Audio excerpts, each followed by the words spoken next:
अस्सलाम वालेकुम नाज़रीन, आप देख रहे हैं नया पाकिस्तान और मैं हूं शहजाद इकबाल। मुल्क भर में जारी गंदम बहरान की वजह से किसानों की मुश्किलात बढ़ती जा रही हैं। हर गुजरते दिन के साथ इस बारे में नए इंकशाफात सामने आ रहे हैं और तमाम उंगलियां निगरान हुकूमत की तरफ उठती नजर आ रही हैं। अहम बात यह कि इस वक्त किसानों के पास वाफिर मिकदार में गंदम मौजूद है, मगर खरीदने वाला कोई नहीं है। पंजाब हुकूमत की मुसलसल यकीन दहानियों के बावजूद सूबाई हुकूमत अब तक गंदम की खरीदारी शुरू नहीं कर सकी है, जिसके बाद किसान तंजीमों ने 10 मई से पंजाब हुकूमत के खिलाफ सड़कों पर आने का ऐलान कर दिया है। किसान रहनुमा खालिद खोकर ने इल्जाम लगाया है कि गंदम दरामद से माफिया ने रियासती मदद से 100 अरब रुपए से ज्यादा कमाए और किसानों का 400 अरब रुपए का नुकसान हुआ है।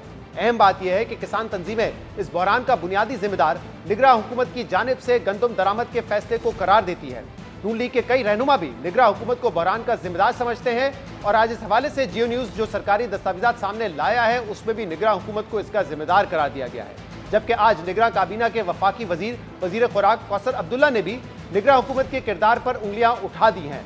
निगरान वजीर खुराक कौसर अब्दुल्ला मलिक ने सहाफ़ी नईम अशरफ भट्ट को दिए गए इंटरव्यू में ये तस्लीम किया है कि निगरान दौर में जरूरत से ज्यादा गंदम दरामद की गई और इनकी वजारत में आने से पहले ही दरामद की समरी मंजूर की जा चुकी थी। मैं 11 सितंबर को आया हूँ एज ए मिनिस्टर, तो ये कोई समरी उससे पहले की शायद इनिशिएट हुई थी।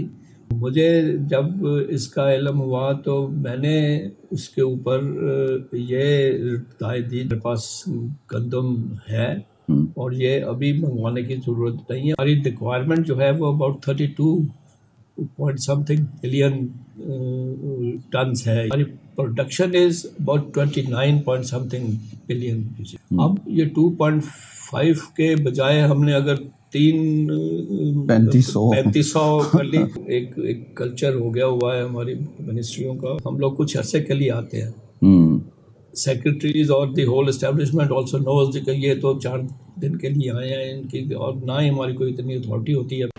निगरान वजीर खुराक भी निगरान हुकूमत के किरदार को बहरान की वजह करार दे रहे हैं, जिसके बाद जरूरी है कि बहरान के जिम्मेदारों का तयन किया जाए। मगर अब यह खबरें सामने आ रही है कि नून लीग के कायद नवाज शरीफ और पंजाब हुकूमत की ख्वाहिश के बावजूद वफाकी हुकूमत इस स्कैंडल को FIA या नैब के हवाले से करने से कतरा रही है। इस बहरान का हल कैसे निकलेगा, किसानों की मुश्किलात कैसे खत्म होंगी, इस बारे में हम बात करेंगे, जिसके लिए हमें ज्वाइन खालिद खोकर साहब ने, चेयरमैन है किसान इत्तेहाद के, और इसके अलावा हमें ज्वाइन कर रही हैं अज़मा बुखारी साहिबा जो कि वज़ीर इत्तेहाद पंजाब हैं। आप दोनों का बहुत बहुत शुक्रिया ज्वाइन करने के लिए। अज़मा साहिबा, पंजाब हुकूमत पिछले कई दिनों से ये कह रही है कि इस बहरान पर जल्द काबू पा लिया जाएगा, हम गंदम की खरीदारी शुरू कर देंगे। फिर नवाज शरीफ साहब के साथ भी मीटिंग हुई, वज़ीर आला साहिबा भी मीटिंग्स करी, मुसलसल मसला हल हो नहीं रहा है और किसान कह रहे हैं कि हम 10 मई से दोबारा सड़कों पर होंगे, एहतजाज करेंगे। क्या वजह है इसकी? बहुत शुक्रिया शहजाद। देखिए, 3-4 मुख्तलिफ चीज़ें हैं। पहली तो ये बात देखने की और समझने की है कि आप रिकॉर्ड निकाल के देख लीजिए कि पंजाब में कभी भी जो है वो गंदम की खरीदारी जो है वो मई से पहले कभी हुई ही नहीं है, और ये एक सीज़न होता है। अब तो खैर बहुत सारा क्लाइमेट चेंज का भी वो आ रहा है। हमने जो बारदाना का इजरा जो है वो भी 19 अप्रैल से करना था, बट मौसमी हालात की वजह से वो भी नहीं हो सका, और ज़िले सतह पर तमाम जो गंदम की खरीदारी है उसके इंतजामात मुकम्मल कर लिए गए हैं। हमने एक ऐप जो है वो भी इस हवाले से शुरू की थी, जिसके ऊपर पहले ये जो है वो इस इशू पे बेसिकली सियासत ज्यादा हो रही है, इशू की शायद सॉल्व करने की तरफ कोई जाना नहीं चाहता। अब इसके ऊपर जो ये नमी है, ये बहुत बड़ा एस्पेक्ट होती है हमेशा गंदम की खरीदारी में, और गवर्नमेंट की पॉलिसी ये बड़ी क्लियर होती है इस हवाले से कि 10% के करीब जो नमी है उसको गवर्नमेंट जो है उस गंदम को खरीद पाती है, उससे ज्यादा को नहीं खरीद पाती, बिकॉज उसको स्टोर करना होता है।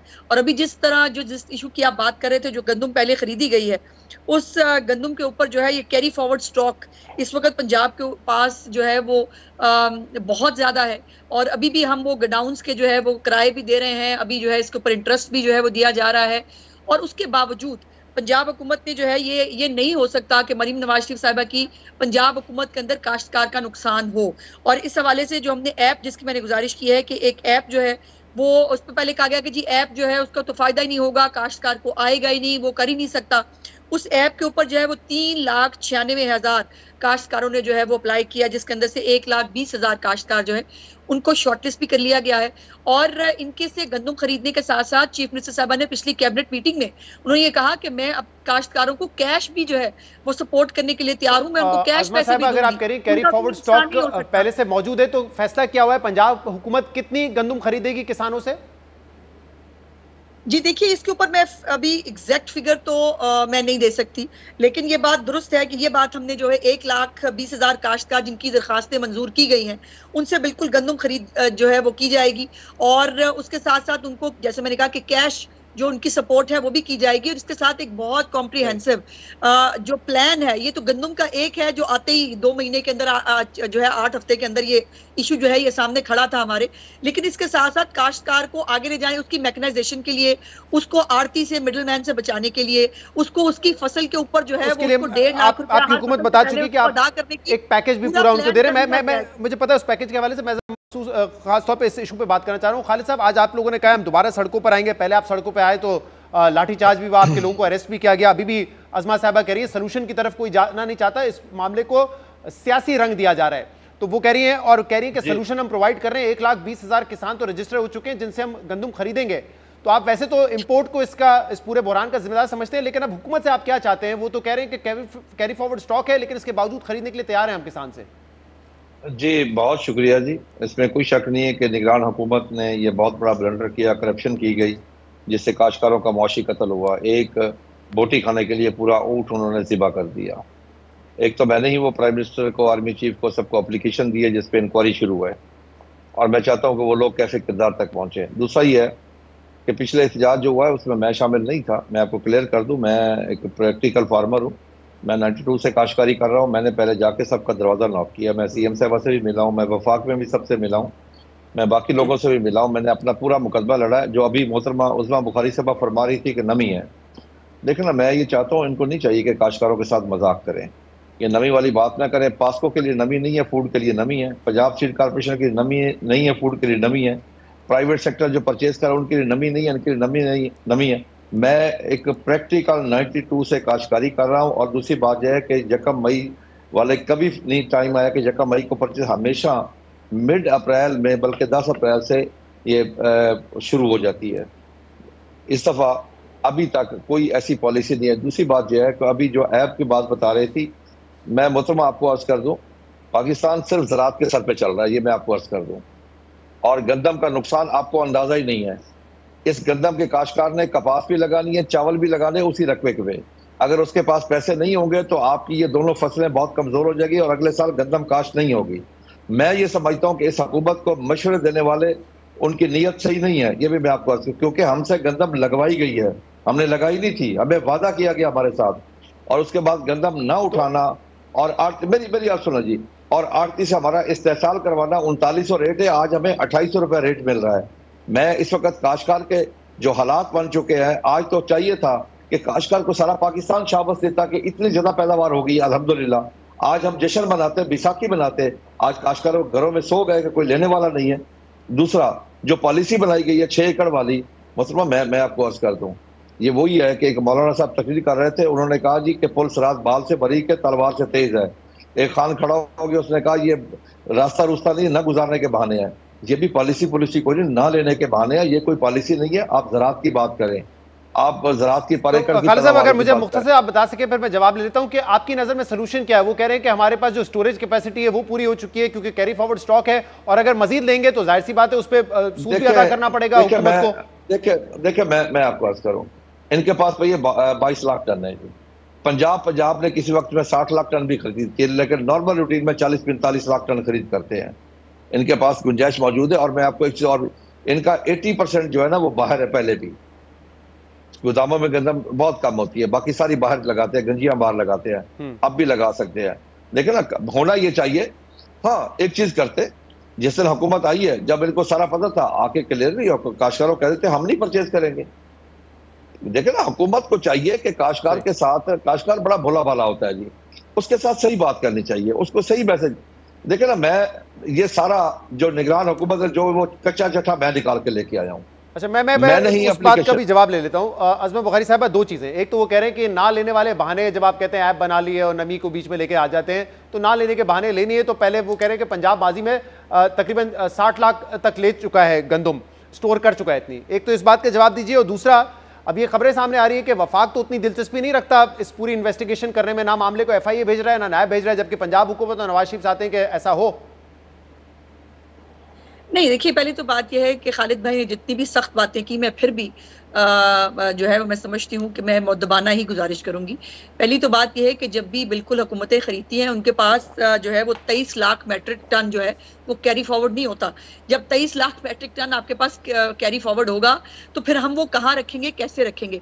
दूसरी बात यह है कि पूरी दुनिया में आप देखिए कि कहीं पर भी जो हुकूमतें हैं वो फसलें खरीदती नहीं हैं, और लेकिन ये हमारे मुल्क में एक चूंकि रिवायत है। मुझे वैसे हैरत हुई कि खालिद भाई जो है वो खुद से एक काश्तकार भी हैं, लेकिन वो कह रहे हैं कि चिट्टा जवाब दे दें आप हुकूमत जो है वो क्यों नहीं कह रही कि हम नहीं खरीदेंगे। हम ऐसा बिल्कुल नहीं कहना चाहते खालिद साहब, और ना हमारी ऐसी कोई इंटेंट है।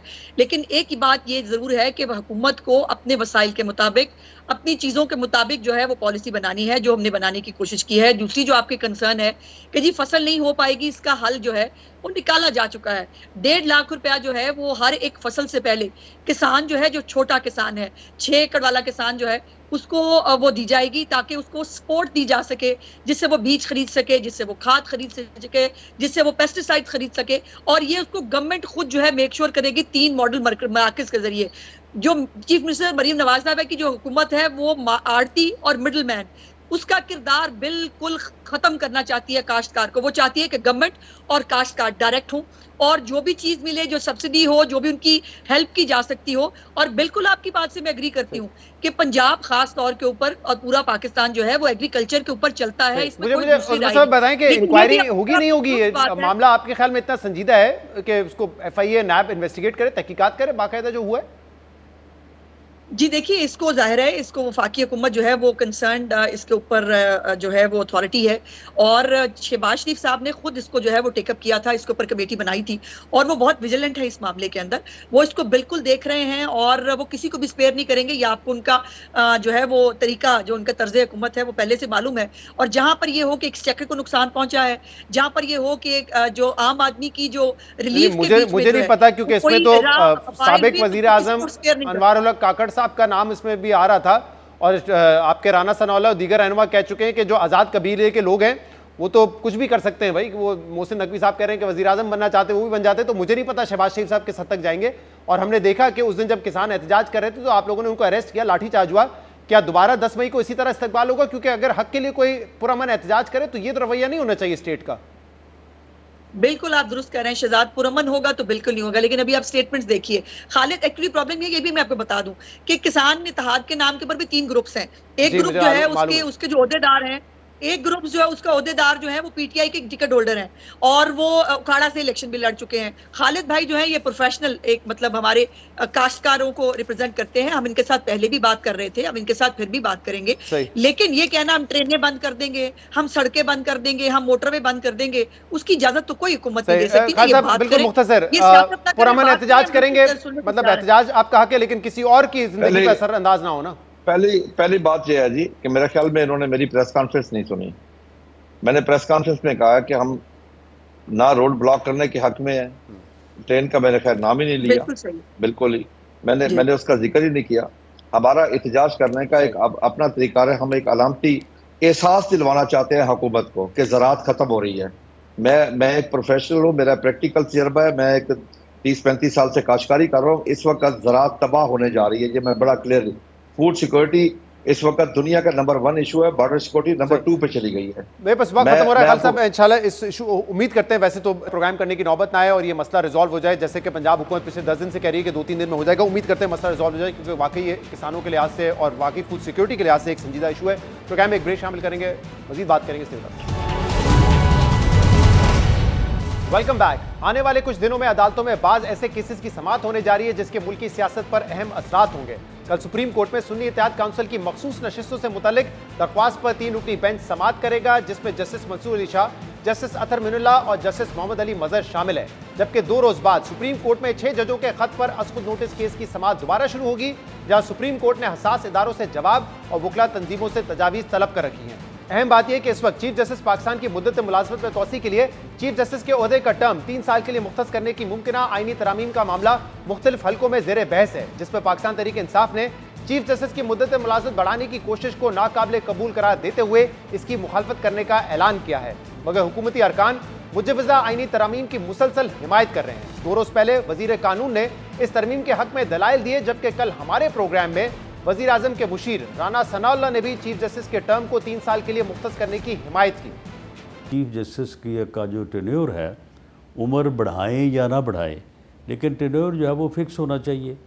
अब यहाँ पे ये भी हुआ है कि 8-8 महीने के, बल्कि 14-14 दिन के भी चीफ जस्टिस बने हैं, तो ये तो फिर एक मजाक बन के रह जाता है। और कोई भी इंस्टीट्यूशन ऐसा नहीं है कि जिसके सरबराह का जो है टेन्योर जो है वो फिक्स ना हो। तो इसलिए ये दोनों मामलात जो हैं ये बिल्कुल डिस्कस होते रहे हैं, हो रहे हैं। फिर ये बात हुकूमत की तरफ भी जो है वो आ जाती है, और इन दोनों चीज़ों में बड़ा लॉजिक है, बड़ी रीज़नेबिलिटी है। तो इसलिए मैं समझता हूँ कि ये कब होगा, आज होगा या आने वाले कल होगा, लेकिन बहरहाल जो है इसका होना जो है वो जुडिशरी के बेहतरीन मफाद में। हुकूमती अरकान इस तरमीम की हिमायत कर रहे हैं, मगर अब सवाल यह है कि वफाकी हुकूमत के पास इस आईनी तरमीम के लिए 2/3 अक्सरियत है या नहीं, क्योंकि इस वक्त तो कौमी असम्बली में हुकूमत को 336 अरकान में से 224 अरकान की हिमायत हासिल है, मगर सेनेट में अभी तक हुकूमत को वाज़ेह 2/3 अक्सरियत हासिल नहीं है। और अगर कल सुन्नी इत्तेहाद काउंसिल को मखसूस नशिस्तें देने की दरख्वास्त पर शुरू होने वाली समाअत में सुप्रीम कोर्ट के 3 रुकनी बेंच ने इलेक्शन कमीशन और पेशावर हाई कोर्ट का फैसला बरकरार रखा, तो हुकूमत की कौमी असम्बली में 2/3 अक्सरियत बरकरार रहेगी। लेकिन अगर सुप्रीम कोर्ट ने इलेक्शन कमीशन का फैसला कलअदम करार दिया तो हुकूमत की 2/3 अक्सरियत खत्म हो जाएगी। इन तमाम मामलों पर हम बात करेंगे, जिसके लिए हमें ज्वाइन किया है पाकिस्तान तहरीक इंसाफ के सेनेटर हामिद खान ने। हामिद साहब, बहुत बहुत शुक्रिया वक्त देने के लिए। हामिद साहब, अब हुकूमत इस बात की तस्दीक कर रही है कि मुख्तलिफ हलकों में ये तजवीज़ ज़ेर गौर है कि चीफ जस्टिस पाकिस्तान का जो टर्म है उसको 3 साल के लिए फिक्स कर दिया जाए, बल्कि हुकूमती वुज़रा इस बात का इंदिया भी दे रहे हैं कि जब ये लॉ मिनिस्ट्री में प्रपोजल आएगा तो इस पर संजीदगी से गौर होगा, वो इसके हक में दलाइल दे रहे हैं। पाकिस्तान तहरीक इंसाफ का इस पर क्या मौक़िफ़ होगा अगर ये तजवीज़ सामने आती है तो? देखिए, पाकिस्तान तहरीक इंसाफ की सख्त मुखालफत करेगी, और बल्कि मैं ये भी कहूँगा कि पाकिस्तान के वकला भी इसकी मुखालफत करेंगे। अच्छा, वकला बरादरी आपको लगता है कि इसके साथ नहीं खड़ी रहेगी इस फैसले के? हरगिज नहीं। उसकी वजह यह है कि इससे हम पूरी हिस्ट्री है, पहले भी एक्सटेंशन देने की कोशिश की थी, टर्म मुकर्रर करने की कोशिश की थी 1975 में, 77 में जब ये 5वीं और 6वीं तरमीम आई है, तब भी पूरी तरह मुखालफत की थी वकला ने, और ये वापस हुई थी। इसी तरह से सन 2002 में LFO के तहत उम्र 3 साल बढ़ाई थी मुशर्रफ ने अपने जजेस को जो है अकोमोडेट करने के लिए, खुश करने के लिए, और उसकी सख्त मुखालफत वकला ने की। इस कदर मुखालफत की गई थी कि आखिर उसको 17th अमेंडमेंट में वापस लेना पड़ गया। इससे बड़ी पहले भी हो चुका है। इसका असल मकसद तो कुछ जजेस के साथ ज्यादती होती है और कुछ को खुश करने की कोशिश होती है, और ये एक अफसोसनाक बात है। और ये सिर्फ कोशिश जजेस को डिवाइड करने की कोशिश है, और किसी खास जज को, ये चीफ जस्टिस को खुश करने की कोशिश है। किसी तौर भी इसको कबूल नहीं किया जा सकता। हामिद साहब, हमने कल ये पूछा था राना सनाउल्लाह साहब से कि क्या ये जजेस में जो जुडिशरी में डिवाइड है वो मजीद बढ़ नहीं जाएगा, क्योंकि कुछ को फ़ायदा होगा, कुछ को इसका नुकसान होगा। तो उन्होंने कहा ये हमारा इंटेंट नहीं है, हम तो ये चाहते हैं कि एक फिक्स टर्म हो, ताकि जो भी चीफ जस्टिस आए उसको इतना वक्त मिल सके कि जो भी वो रिफॉर्म्स करना चाहता हो इदारे में वो कर सके। यहाँ पे तो ये होता है कि बहुत सारे अच्छे जजेस आते हैं जो 15 दिन में, महीने में रिटायर हो जाते हैं, इसलिए सबको यकसा टर्म मिले। देखिए, उससे कोई फर्क नहीं पड़ता, क्योंकि इंस्टीट्यूशन के तौर पर काम चलना चाहिए। चीफ जस्टिस का अकेला क्या कर सकता है, बल्कि चीफ जस्टिस को इस तरह से पावर करने से बाकी जजेस जो है उनके साथ ज्यादती हो जाती है। इसलिए इसके पीछे जो नीयत है बिल्कुल गलत किस्म की नीयत है। ना सिर्फ जुडिशरी को डिवाइड करना है, बल्कि अपने मनपसंद मजीद फैसले लेने की कोशिश की जा रही है। इसीलिए काजी फाइज साहब को खुश करने की कोशिश की जा रही है, क्योंकि इस वक्त उनका रवैया जो है बहुत बायस जा रहा है, और वो मखसूस किस्म के फैसले और कर रहे हैं। इस खातर ये हमारी एस्टैब्लिशमेंट और इस वक्त जो मुख्तदर पार्टीज है, जिनका मैं समझता हूँ मैंडेट ही नहीं है। आइन की तरमीम तो बहुत दूर की बात है, ये तो आम जो कानून है ये बनाने के हकदार नहीं है, क्योंकि इन्होंने मैंडेट चोरी किया हुआ है। किस बुनियाद पर ये आइन के साथ खिलवाड़ करना चाहते हैं, आइन को तब्दील करना चाहते हैं, उन लोगों की बुनियाद पर जिन लोगों ने दूसरों का मैंडेट चुराया है। लिहाजा मैं समझता हूँ उससे बदतर और कोई मूव नहीं हो सकती। हमें साहब तहरीक इंसाफ के बाज रहनुमा काजी फाइज ईसा साहब के जो फैसले उन पर तनकीद तो कर रहे हैं, लेकिन जो इंतजामी मामलात है उसमें तो हमने कुछ बेहतरी यकीनन देखी है। जब से वो चीफ जस्टिस बने हैं, कोर्ट नंबर 1 की जो हेयरिंग है वो लाइव टेलीवाइज होती है, लोग उसको देखते हैं, बड़े ट्रांसपेरेंट तरीके से उसको आगे बढ़ाया जा रहा है। इसके अलावा जो उनके अपने इख्तियारात थे, सुमोटो लेने के जो चीफ जस्टिस के इख्तियारात थे, बेंच बनाने के इख्तियारात थे, उनको भी अब उन्होंने डाइल्यूट कर दिया है और वो एक बाकायदा कमेटी है जो इख्तियारात जो ये फैसले करती है। तो आपको नहीं लगता कहीं ना कहीं इस मामले में बेहतरी जरूर आई है? सही है, ये दो बातें तो बिल्कुल दुरुस्त हैं कि अच्छी की हैं। मैं जो बात ठीक और सही है उसको सही कहना चाहिए, लेकिन अभी जो फैसले किए गए हैं बिलखसूस जो पीटीआई को महरूम किया गया है उसके इलेक्टोरल सिंबल से, उसकी वजह से बेशुमार नुकसान हुआ। इसी तरह से अदलिया का अभी तक जो सुप्रीम कोर्ट ने जो फैसले मखसूस नशिस्तों के हवाले से अभी तक कोई मुस्बत जो है वो मामला आगे नहीं आ रहा। तो ये सारी चीज़ें जो हैं ये काबिल तशवीश हैं। बहरहाल ये फैसले जो भी आए, लेकिन ये डिवाइड करने की डिवाइड एंड रूल वाली पॉलिसी जो है अदलिया के लिए, ये बिल्कुल गलत होगी। अच्छा, हम सब ये बताइएगा कि अब ये आईनी तरमीम, पहले तो देखते हैं कि ये तजवीज़ सामने आती है और अगर आती है तो फिर आईनी तरमीम इसके लिए ज़रूरी होगी और उसके लिए 2/3 अक्सरियत चाहिए। अब इस वक्त फिलहाल जो नेशनल असेंबली में पार्टी पोजीशन है उसमें हुक्मरान जमातों के पास 2/3 मेजॉरिटी है, सेनेट में नहीं है। लेकिन अब ये जो फैसला है मखसूस नशिस्तों वाला, क्योंकि इसकी समाअत अब शुरू होने जा रही है सुप्रीम कोर्ट में, उसका काफ़ी बड़ा इसमें अब रोल होगा। अगर तो सीपी का फैसला, पेशावर हाई कोर्ट का फैसला बरकरार रहता है तो फिर 2/3 मेजॉरिटी नेशनल असेंबली में बरकरार रहेगी, और अगर फैसला तब्दील हो जाता है, सुप्रीम कोर्ट उसके बरक्स फैसला देता है, तो फिर जाहिर सी बात है 2/3 मेजॉरिटी मुश्किल में पड़ जाएगी हुकूमती जमातों की। आपको क्या लग रहा है, ये मामला किस तरफ जाते हुए आप देख रहे हैं इस वक्त? देखिए, खुदा करे कि ये मामला ठीक तरफ जाए, वरना वाकई ही ये कोशिश होगी आइन को तब्दील करने की, और इस तरह से मखसूस मसलन जैसे कि पहले बात हुई है, कुछ जजेस को खुश करने के लिए, कुछ को उसकी सजा देने के लिए कि वो इंडिपेंडेंट जजेस हैं और उनकी एस्टेब्लिशमेंट की बात नहीं मानते, तो उनको सजा देने की कोशिश होगी। लिहाजा किसी तौर भी कोई भी अमेंडमेंट इन हालात में, जबकि उनका जो मैंडेट ही डिस्प्यूटेड है, उसमें आइन की तरमीम करना और आइन को तब्दील किसी अंदाज से भी करना जो है, ये मुल्क में आइन के साथ बहुत बड़ी ज्यादती होगी। लेकिन आपको लगता है कि सुप्रीम कोर्ट इस फैसले को तब्दील करेगा? क्योंकि उससे तो बहुत कुछ रिवर्स होगा हामिद साहब, जो कि प्रैक्टिकली इम्पॉसिबल नजर आता है। मिसाल के तौर पे जो इस वक्त पार्टी पोजीशन है उसकी बुनियाद पर ही सेनेट के इंतखाबात भी हुए हैं, उसकी बुनियाद पर सदारती इंतखाबात भी हुए हैं। तो सुप्रीम कोर्ट अगर कोई फैसला पेशावर हाई कोर्ट या ईसीपी के बरक्स देता है तो उससे तो बहुत कुछ प्रैक्टिकली तब्दील होगा। ये कैसे मुमकिन होगा फिर? देखिए, इंसाफ के मुताबिक होना चाहिए, और जो पहले फैसले हैं जो जिनको सेटिस्फाइड होने की जरूरत है वो होने चाहिए। लिहाजा सिर्फ इस खातिर कि मौजूदा सूरत हाल का ये स्टेटस को बरकरार रखने की कोशिश की जाए, उसकी बजाय इंसाफ करना जरूरी है, क्योंकि मखसूस रिश्ते जो हैं वो उन्हीं पार्टीज को मिलनी चाहिए जिन पार्टीज ने पार्लियामेंट में जिनकी एक खास नुमाइंदगी है। ऐसी पार्टी जिसकी नुमाइंदगी नहीं है उसको किस तरह मखसूस रिश्ते दी जा सकती हैं, और या जिनकी नुमाइंदगी उस तनासब से नहीं है जिस तनासब से उनको इस वक्त इन फैसलों के मुताबिक दी गई हैं। लिहाजा मैं समझता हूँ कि इंसाफ का तकाजा ये है कि मखसूस रिश्तों का फैसला जो है आइन लेकिन और इंसाफ के मुताबिक। माजी में देखा गया है कि आइन और कानून के अलावा ग्राउंड रियलिटीज को भी मद्देनजर रखा जाता है कि इसके कॉन्सिक्वेंसेस क्या होंगे, और इतने फार रीचिंग होंगे कि तमाम चीजें रिवर्स करनी पड़े। तो फिर आपको लगता है कि सुप्रीम कोर्ट उस हद तक जाएगा? और दूसरा, क्या ये भी मुमकिन है कि सुप्रीम कोर्ट फैसला तब्दील कर दे ईसीपी का, लेकिन ये कहे कि सेनेट के इंतखाबात, सदारती इंतखाबात जो हुए हैं उसको हम नहीं तब्दील करेंगे, वो मामला फिर अब गुजर चुका है? देखिए, बात यह है कि ये तो अब आने वाला वक्त ही बताएगा, लेकिन मेरे नज़दीक तो इंसाफ की ज़रूरत है, इंसाफ होना चाहिए, चाहे उसके लिए किसी को फ़ायदा हो या किसी को नुकसान हो। बात यह है कि आइन की अमलदारी होनी चाहिए और इंसाफ के साथ फैसले होने चाहिए। बहुत बहुत शुक्रिया। हामिद खान साहब हमारे साथ मौजूद थे। प्रोग्राम में एक ब्रेक शामिल करेंगे, इसके बाद एक और मौजूद पर बात करेंगे हमारे साथ।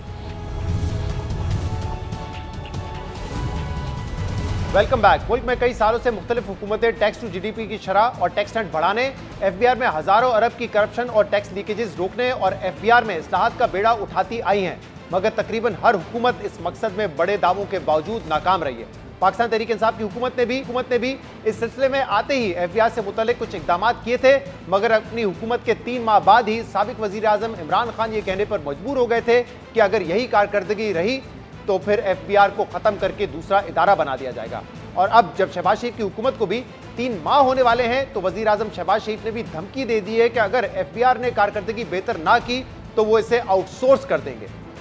एजेंसीज की जो रिपोर्ट्स हैं और फिर इदारे की जो अपनी पेयर इनपुट है उसको सामने रखते हुए सफ़ेद को काले से अलहदा करेंगे। ये निज़ाम चला तो बहुत अच्छी बात है, वरना मुझे मजबूर ना करें, then I would probably go to the last point कि मैं फिर इसको आउटसोर्स करना पड़े। उम्मीद है मुझे कि उसकी नौबत नहीं आएगी, but I will not reliant and I will not compromise at all. वजीर आजम शहबाज शरीफ एफबीआर को आउटसोर्स करने की बात कर रहे हैं, जबकि कुछ दिन पहले ही वजीर आजम शहबाज शरीफ ने 3 हसास इदारों की रिपोर्ट पर एफबीआर के 25 आला अफसरान को ओएसडी बना दिया था। हुकूमत ने इस फैसले को तारीखी कदम करार दिया था।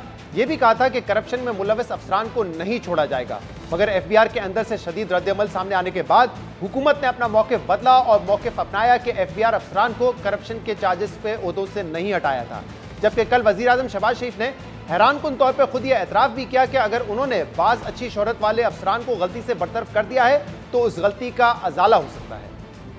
मुमकिन है कि सेवन या कोई ऑनेस्ट मिस्टेक हुई हो, उसको इंशाअल्लाह हम उसकी करेक्शन कर सकते हैं, उसके दरवाजे हर वक्त खुले हैं। वज़ीर आज़म कह रहे हैं कि शायद अपने गलती से कुछ अच्छे अफसरान को भी निकाल दिया हो, लेकिन उसको हम तब्दील कर सकते हैं। एक तरफ हुकूमत एफबीआर अफसरान को निकाल रही है तो दूसरी तरफ टैक्स नेट बढ़ाने की कोशिश में मुसलसल नाकामी के बावजूद अफसरान को रिवॉर्ड भी किया जा रहा है। एफबीआर में इस वक्त क्या मामला चल रहा है, इस पर हम बात करेंगे, जिसके लिए हमें ज्वाइन किया है एफबीआर के साबिक चेयरमैन शब्बर जैदी ने। शब्बर साहब, बहुत बहुत शुक्रिया वक्त देने के लिए। शब्बर साहब, पिछले हफ्ते एफबीआर से 25 ऑफिसर्स को जो है वो हटाया गया, ओएसडी बना दिया गया, जिसमें से इनलैंड रेवेन्यू के ऑफिसर्स भी थे, कस्टम डिपार्टमेंट से भी लोग थे, और वजीर आजम साहब ने, शहबाज शरीफ साहब ने बाकायदा वर्ल्ड इकोनॉमिक फोरम पे ये बताया कि मुझे एजेंसी से रिपोर्ट मिली थी इसलिए हमने ये फैसला किया। लेकिन कल उन्होंने कहा कि शायद हमसे ऑनेस्ट मिस्टेक भी हो गई हो, उसमें से कुछ अच्छे अफसर भी हों। फिर उन्होंने तारीफ भी की, जो ऑनेस्ट अफसरान हैं उनको शील्ड्स भी तकसीम की। ये सारा इस वक्त जो एफबीआर में मामला है, आपको समझ आ रहा है कि हो क्या रहा है exactly? Shahzad, thank you very much, आपने मुझे प्रोग्राम में लिया। देखें, ये जिस तरह से ये लोगों को हटाया गया और जो उन पे एलिगेशन लगाई गई, मैं इनमें से चंद अफसरान को ज़ाती तौर पे जानता हूँ और वो रीज़नेबल लोग हैं और जो उनके खिलाफ अच्छे, जो मुझे मेरी इंफॉर्मेशन है, इनसे जो गलती हुई वो ये हुई कि इन्होंने कहा कि जो लोग अपनी फैमिलीज़ को बाहर मेंटेन करते हैं और उनकी सैलरीज पाकिस्तान में उनसे कमेंसरेट नहीं है, तो वो लिविंग बियॉन्ड मींस के बुनियाद पर उन अफसरान को हटा दिया गया। ज़्यादातर ये वो लोग हैं जिनकी फैमिलीज़ बाहर मैनेज करते हैं। मगर मेरा शहजाद साहब आपसे एक सवाल है कि क्या हमारे अफसरान की ज़िंदगी एजेंसीज़ की रिपोर्ट पर डिपेंड करेंगी? मतलब आप ये कह रहे हैं वज़ीर आज़म साहब को ये बात नहीं करनी चाहिए कि मुझे एजेंसीज़ की रिपोर्ट हैं। क्या मैं नौकरी करूंगा तो मैं इस पे डिपेंड करूंगा कि एजेंसी मेरे बारे में क्या बात कर रही है? साहब, क्योंकि वो कहते हैं कि मुझे काले को सफेद से अलग करना है, तो जाहिर सी बात है रिपोर्ट के जरिए ही पता चलेगा कौन ऑनेस्ट है कौन डिसऑनेस्ट है। शहजाद साहब, मेरी बात सुने, काले को सफेद अलग करना है तो वो इंटेलिजेंस की रिपोर्ट पे करेंगे। मतलब मेरा सवाल ये ना कि इंटेलिजेंस के जो लोग आए हैं वो आसमान से उतरे हैं कि वो आपको बताएंगे तो आप उसको अलग कर देंगे? देखिए शहजाद, हम बुनियादी फलसफा पाकिस्तान में गलत इस्तेमाल कर रहे हैं। ये जो जिस तरह से शहबाज शरीफ साहब बात कर रहे हैं कि मुझे इंटेलिजेंस की रिपोर्ट है, मुझे निहायत अफसोस है उनकी ये बात सुनकर कि वो इंटेलिजेंस की रिपोर्ट को ये बात कर रहे हैं। मगर मैं उनकी बातों को अब एफबीआर के बारे में सीरियस नहीं लेता, और ये जो कुछ भी जिस तरह से एफबीआर की एडमिनिस्ट्रेशन के बारे में जो कुछ हो रहा है वहाँ पर, ये बिल्कुल मतलब टाइम ज़ाय करने वाली बात है। एक तरफ आपने बंदे निकाल दिए, उसके बाद आपने एक तकरीब कर दी जिसमें आप अवार्ड कर रहे हैं कि इन लोगों की बड़ी अच्छी परफॉर्मेंस है। भाई ये ऐसा खेल नहीं है, ये आप इन चक्करों में नहीं पड़ें। ना ये अच्छे ना जिनको निकाला गया है वो ख़राब हैं, ना जो जिनको अवार्ड किया गया है वो अच्छे हैं। ये इदारा, मैं 8 महीने इस इदारे को चला कर आया हूँ, ये इदारा अब इस तरह नहीं चल सकता, और ये इदारा भी पाकिस्तान के गवर्नमेंट निज़ाम का हिस्सा है। अगर पुलिस वाला अच्छा नहीं है, अगर जज अच्छा नहीं है, अगर फोर्सेस के बंदों में प्रॉब्लम है, तो आप ये क्यों एज्यूम करते हैं कि एफबीआर में आपको फरिश्ते मिल जाएंगे? अच्छा शफा साहब, कल एक और बात की वजीर आजम साहब ने, उन्होंने कहा कि 9,400 अरब रुपए का टैक्स टारगेट इस साल हमने सेट किया है, लेकिन जो पोटेंशियल है वो तकरीबन इससे 3 गुना ज्यादा है, वो पैसा करप्शन में और लीकेजेस में निकल जाता है। यानी कि वो कहना चाह रहे हैं कि ये तकरीबन 25-26 हजार अरब रुपए हमें जो है वो इकट्ठा करना चाहिए, ये हमारा पोटेंशियल है। और जाते जाते उन्होंने कहा कि अब अगर ये नहीं हुआ तो फिर मैं एफबीआर को आउटसोर्स कर दूंगा, ये लास्ट रिजॉर्ट है। और मुझे याद है इमरान खान भी जब आए थे वो भी 1-2 दफा ये कह चुके थे कि एफबीआर को बंद करके नया इदारा खोल लें तो ही मामला हल हो सकेंगे। आपको लगता है कि अब इस हद तक मामला संगीन हो गया है? देखिए, 2 बातें हैं। पहली बात तो मैंने आपको पहले भी कहा कि मैं इन मामलात में वजीर आजम की बात को सीरियस नहीं लेता। जो वो कह रहे हैं कि मैं बंद कर दूंगा और 27,000 कर लूंगा और ये कर लूंगा, मैं इसको सीरियस नहीं लेता। मेरे लिए इसकी कोई रेलेवेंस नहीं है। ये अभी आए हैं, 2-4 साल बाद चले जाएंगे, इनका कोई रेलेवेंस नहीं है। ये ऐसे कोई पहली दफ़ा नहीं आए हैं, तो इनको मैं सीरियस, आप इनको सीरियस लेते हैं, मैं इनको सीरियस नहीं लेता इन मामलात में। दूसरी बात, जहाँ तक सवाल है 27,000 का, 9,400 कलेक्ट किया है, अगर ये अगले साल 13,000, 12,500 भी कर दे तो बहुत बड़ी बात होगी, बहुत बड़ी कामयाबी होगी। इस सारे सिस्टम के अंदर रुकावट जो है वो एफबीआर के अफसरान नहीं हैं। ये इनको समझ नहीं आ रही, वज़ीर आज़म साहब को भी समझ नहीं आती कि वज़ीर अफसरान नहीं हैं। ये पाकिस्तान का नॉन डॉक्यूमेंटेड सेक्टर है, जो ये तो बेचारे सिर्फ 10% के हिस्सेदार है करप्शन में। इसमें 90% का हिस्सेदार वो है जो टैक्स नहीं देता। आप इसको पूरे सिस्टम को समझे नहीं है ये, और ये सिर्फ लाल बत्ती दिखा रहे हैं। ये कहना कि मैं 27,000 होना चाहिए था और 25 नहीं है या 30 नहीं है, ये बंद करेंगे, ये बंद कर दे। मैं भी एग्री करता हूँ बंद कर दे, मैं बिल्कुल 100% एग्री करता हूँ बंद कर दे। मगर मैंने तो पहले भी कहा है, मैं तो रिकॉर्ड पर हूँ कि 15,000 आदमी की जरूरत ही नहीं है डिपार्टमेंट के अंदर। मैं तो एग्री करता हूँ इस बात से, मगर ये सारी बातें बेकार की बातें हैं, इसका कोई मकसद नहीं है। और मेरी तो गुजारिश ये है कि वज़ीर आज़म को एफबीआर के बारे में बात नहीं करनी चाहिए। जो बात करनी चाहिए वो औरंगज़ेब साहब को करनी चाहिए। मेरी कल उनसे बड़ी सीरियस मीटिंग हुई है, मैंने उनको समझाया कि ये खुदा का वास्ता है, इस तरह की गुफ्तगू नहीं करें, ना ये इस तरह की निकालें, ना इस तरह से अवार्ड दें। ये सारी चीज़ें कोई मानी नहीं रखती। तो आपने अपने तजुर्बात जब शेयर किए एफबीआर के हवाले से, आपने हुकूमत में काम भी किया, तो फिर क्या आपने इनपुट दिया? और मोहम्मद औरंगज़ेब साहब का विजन इस वक्त क्या आपको नजर आया है? क्या वो सही सिमत में लेके जा रहे हैं मामलात को? देखिए, मैंने उनको ये मशवरा दिया है, मैं आपके सामने कह देता हूँ। मैंने उनको ये मशवरा दिया है कि एफबीआर को टेक्निकली ख़त्म नहीं करें, इसको 3 हिस्सों में डिवाइड करें। ये जो आज का एफबीआर है, इसको सिर्फ और सिर्फ इम्प्लीमेंटेशन और एग्जीक्यूशन में इन्वॉल्व करें। इनके हाथ से टोटल पॉलिसी निकाल लें, इनमें किसी को कोई हक नहीं हो एसआरओ इशू करने का, कोई एग्जेम्पशन देने का या टैक्स पॉलिसी बनाने का। वो आप टैक्स पॉलिसी बोर्ड को दें, वो ही कानून में लिखा हुआ है। दूसरा, तमाम ऑटोमेशन जो है, जो डिजिटाइजेशन कर रहे हैं, ऑटोमेशन कर रहे हैं, ट्रैक एंड ट्रेस कर रहे हैं, पीओएस कर रहे हैं, जहां भी ऑटोमेशन है वो सारा काम पराल को दे दें, वो एफबीआर से निकाल दें। एफबीआर का कोई ताल्लुक ऑटोमेशन से नहीं होना चाहिए। हमने देखा पिछले कुछ सालों में, पहले कहा गया, शौकत तरीन साहब इस पर बहुत इसरार कर रहे थे कि पीओएस मशीन्स का हम दायरा का बढ़ा देंगे, उसमें हम नाकाम हो गए। ट्रैक एंड ट्रेस सिस्टम के हवाले से कल जी पीओएस किसने लगवाया? मैंने लगवाया जी, इनिशिएट आपने किया था। बिल्कुल लगवाया ना जी। तो ट्रैक एंड ट्रेस सिस्टम के हवाले से तो कल वजीर आजम साहब ने कहा ये तो सबसे बड़ा फ्रॉड साबित हुआ है। फिर हमने ये रिटेलर्स को जो है उनकी रजिस्ट्रेशन का अमल शुरू किया, उसमें भी सिर्फ 200 जो है वो ताजर आके रजिस्टर हुए। तो ये आप कह रहे हैं कि इसलिए ये तमाम पॉलिसीज नाकाम हुई है क्योंकि ये ऑटोमेशन का काम हमने एफबीआर के सुपर्द किया हुआ था, जबकि पराल के पास होना चाहिए। जी बिल्कुल, 100%, 100%।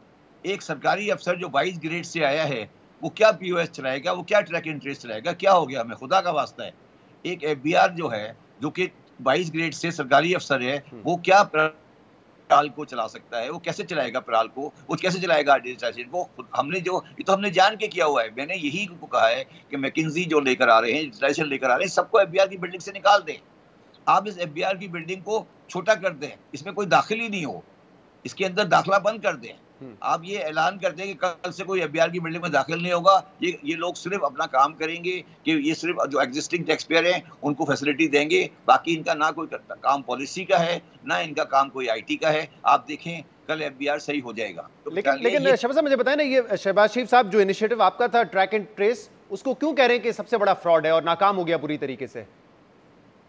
देखिए बात ये है कि शहबाज शरीफ साहब को आप टीवी प्रोग्राम पे बुला लें, ठीक है, और उनसे सिर्फ एक सवाल करें कि सिंध की शुगर मिलों में ट्रैक एंड ट्रेस को पीडीएम की गवर्नमेंट ने किसने बंद कराया था, ये उनसे पूछ ले बस। अच्छा, पीडीएम की हुकूमत में सिंध की जो शुगर मिल है उस पर ट्रैक एंड ट्रेस सिस्टम बंद करा दिया गया था, किसने कराया था, बस ये पूछ ले उनसे। आपके पास है जवाब इसका? नहीं, आप पूछे ना उनसे, मैं जब वो जवाब दे देंगे फिर मैं आपको जवाब दे दूंगा। चले हम कोशिश करते हैं कि उनसे इस बात का भी जवाब ले लें, लेकिन आप मुझे बताइएगा इस हुकूमत की आप मेरी बात सुन लो ना आगे। जी, सिंध में शुगर मिलें किसकी है? काफी सारी तो पॉलिटिकल एफिलिएशन है उन लोगों की हैं। बस आपको समझ नहीं आ रही बात? जी, मैं पहुंच तो गया हूं, लेकिन जाहिर सी बात है मैं चाह रहा था कि वो या तो शहबाज शरीफ साहब जवाब दे दें या आप खुद ही बता दें जवाब हमें। नहीं तो शहबाज शरीफ साहब से पूछे ना भाई, आप जो ट्रैक एंड ट्रेस कर रहे हैं, मुझे ये बताएं ना कि ट्रैक एंड ट्रेस में सिंध की शुगर मिलों में 22-23 का जो 21-22 का जो सीजन था, जो भी सीजन था जिस जमाने में ये गवर्नमेंट थी, उसमें किसने बंद कराया था इसको? कहाँ पे ट्रैक एंड ट्रेस नहीं चल रहा था? पूछे ना जाके, उनसे पूछे ना, मेरे से क्यों पूछ रहे हैं? अच्छा, तो मुझे एक इस बात का जवाब दीजिएगा, क्योंकि आप कह रहे हैं फाइनेंस मिनिस्टर से बात भी हुई, अब बड़ी एक संजीदगी लगती है हुकूमती सतह पे कि हमने टैक्स बेस बढ़ाना है, रिटेलर्स होलसेलर्स की रजिस्ट्रेशन होनी चाहिए, डॉक्यूमेंटेशन होनी चाहिए, रियल स्टेट पे टैक्स लगाएं, एग्रीकल्चर पे लगाएं। आपको लग रहा है इस मर्तबा कोई फर्क आएगा बजट में कि सही मानों में हम टैक्स बेस को बढ़ता हुआ देखेंगे जिसकी वजह से टैक्स टू जीडीपी बढ़ेगा? नहीं, देखिए मेरी बात सुनो शहजाद, प्रॉब्लम ये आती है कि आप लोग जो हैं, खासतौर पे मीडिया एक ऑरा क्रिएट कर देता है जिसमें जो फाइनेंस मिनिस्टर होता है वो परेशानी में चला जाता है। अब इस पहला साल होगा औरंगजेब साहब का, आप एक ऑरा क्रिएट करेंगे और 4 महीने बाद आप उसी आदमी को घसीट रहे होंगे सड़कों पर। पाकिस्तान में टैक्स अगर 9400 हुआ है तो ये बहुत ग्रेजुअली आगे बढ़ेगा, इसमें एकदम से आगे बढ़ना कभी पॉसिबल ही नहीं होगा। तो अगर आप ये समझते हैं कि 9400 से मैं 15000 कर दूंगा तो आप ये कह रहे हैं औरंगजेब साहब को कि आप घर चले जाएं, ठीक है? ये बेकार की बातें कर करके 27,000 का पोटेंशियल है और 28,000 का पोटेंशियल है, ये सारी चीज़ें लोगों को बेवकूफ़ बनाने के लिए हैं। तो मैं आपको ये सिर्फ कहने की कोशिश कर रहा हूँ कि मेरा इन लोगों से जो आज गवर्नमेंट में है शदीद सियासी इख्तलाफ है, मगर क्योंकि मैं पाकिस्तान के लिए भलाई चाहता हूँ इसलिए मैं फाइनेंस मिनिस्टर को इंडिपेंडेंटली हेल्प करता हूँ, क्योंकि मुझे पाकिस्तान के लिए काम करना है। मगर जो इस तरह की गुफ्तगू करते हैं वो गुफ्तगू पाकिस्तान के लिए नेगेटिव में चली जाती है, ना कि पॉजिटिव में। हमें पाकिस्तान को बचाना है, आपकी पार्टी को नहीं बचाना। बहुत बहुत शुक्रिया साबिक चेयरमैन एफबीआर शब हमारे साथ मौजूद थे। नाज़रीन, आज के प्रोग्राम में इतना ही। शो से इजाज़त दीजिए, अल्लाह हाफ़िज़।